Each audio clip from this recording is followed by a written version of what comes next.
Last week we heard the Health Minister announce the easing of COVID restrictions at a press conference. Many of us, including major media outlets, were left to try and interpret what the changes meant for ourselves. That's when the calls and emails started to come in. What does all this mean for the mandates?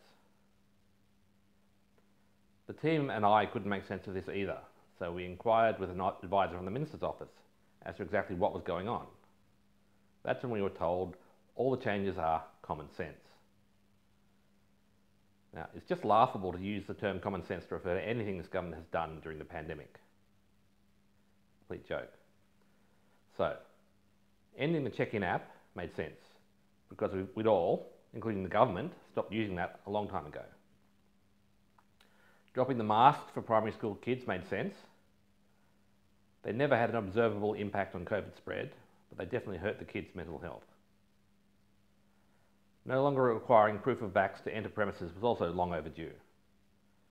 But the kicker was that the government refused to end the vaccine mandates for work. Where was the common sense here? How can customers be safe, but employees still be a health risk? How can you attend restaurants or events when the government's work mandates stop people from having jobs?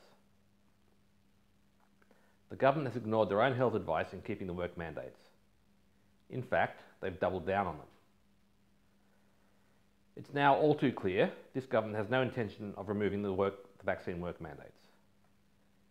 Yesterday, Victorian teachers who had not received a third dose of vaccine were being sacked as the booster mandate came into effect. And health workers will be in the line of fire next week. It seems more than likely that the government is trying to force the unvaccinated people to leave the state before the election in November.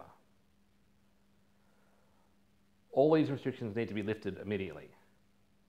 Any step forward needs to bring the whole community with it. The so-called success of the government's COVID strategy was no win for any of us, but certainly not for the unvaccinated. Well over 300,000 Victorians have been systematically marginalised, vilified and persecuted by this government for refusing to take a vaccine.